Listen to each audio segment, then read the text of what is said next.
నిన్నటిదాకా అమిత్ షా రాజీనామా చేయాలి, లేదా అమిత్ షా క్షమాపణ చెప్పాలి అని రాహుల్ గాంధీ డిమాండ్ చేస్తూ వచ్చాడు. ఇప్పుడు రివర్స్‌లో సోనియా గాంధీ క్షమాపణ చెప్పాలని అమిత్ షా డిమాండ్ చేస్తున్నాడు. చూడండి, ఇటు నుంచి అటైంది పరిస్థితి. అంటే మొన్నటిదాకా అమిత్ షా రాజీనామా చేయాలి, లేదా క్షమాపణ చెప్పాలని రాహుల్ గాంధీ డిమాండ్ చేయడానికి ఉన్న కారణం ఏందంటే, పార్లమెంట్ సమావేశాలు జరుగుతున్నప్పుడు పార్లమెంటు ముట్టడికొచ్చినటువంటి విద్యార్థుల మీద దారుణమైన లాఠీ చార్జ్ జరిగింది కదా!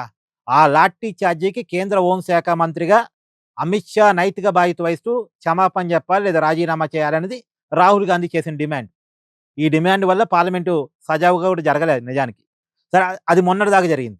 ఇప్పుడు సోనియా గాంధీ క్షమాపణ చెప్పాలని అమిత్ షా గారు డిమాండ్ చేయడానికి ఉన్న కారణం ఏందంటే, మొన్న ఆగస్ట్ 15థ్ సెలబ్రేషన్స్‌లో భాగంగా ఏఐసీసీ ఆఫీస్‌లో జరిగినటువంటి ఫ్లాగ్ హోస్టింగ్ కార్యక్రమంలో వందే మాతర గీతాన్ని ఆలపిస్తున్నప్పుడు సోనియా గాంధీ మధ్యలో సైగలు చేశారు.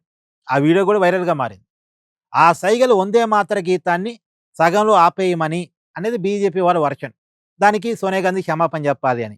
వందే మాతర గీతాన్ని అవమానించినందుకు. అంటే ఇక్కడ 2 వాదనలున్నాయి వందే మాతర గీతం విషయంలో. 2 చరణాలు, 6 చరణాలు. 2 చరణాలు చాలని కాంగ్రెస్ పార్టీ. లేదు మొత్తం పాడాల్సిందే అని భారతీయ జనతా పార్టీ. సరే, ఈ వాదనల మీద పార్లమెంట్‌లో చర్చ నడిసింది.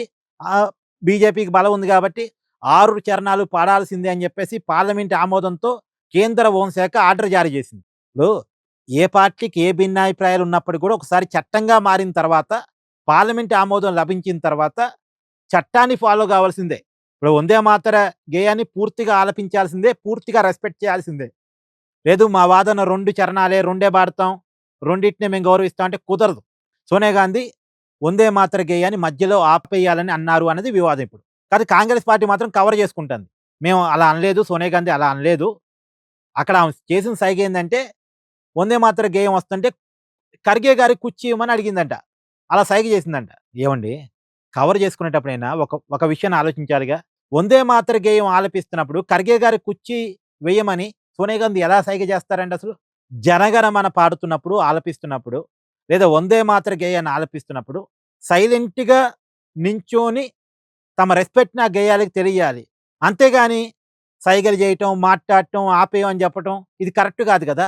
వందే మాతర గేయం వస్తుంటే సగంలో ఖర్గే గారికి కూర్చేయమని సైగ చేయటం ఏందండి అసలు? ఇప్పుడు బీజేపీ చెప్తుందేందంటే, సోనియా గాంధీ ఇటాలియన్ కాబట్టి ఆమెకి భారతీయ గీతం పట్ల గాని, గేయం పట్ల గాని గౌరవం లేదు. మన సంస్కృతి పట్ల గౌరవం లేదు అని బీజేపీ చెప్తుంది. గతంలో కూడా సోనియా గాంధీ మీద ఇలాంటి ప్రచారమే బీజేపీ చేసింది. దీనివల్ల 2004లో సోనియా గాంధీ ప్రధానమంత్రి పదవిని కూడా లూజ్ అయింది. నిజానికి 2004లో యూపీఏ అధికారంలో వచ్చినప్పుడు ప్రధానమంత్రిగా సోనియా గాంధీ కావాలి. కానీ బీజేపీ ఆమె ఇటాలియను, భారతదేశ ప్రధాని కావటానికి వీల్లేదు అని గొడవ చేయటం వల్ల సోనియా గాంధీ ప్రధానమంత్రి కాలేక మన్మోహన్ సింగ్‌ని చేశారప్పుడు.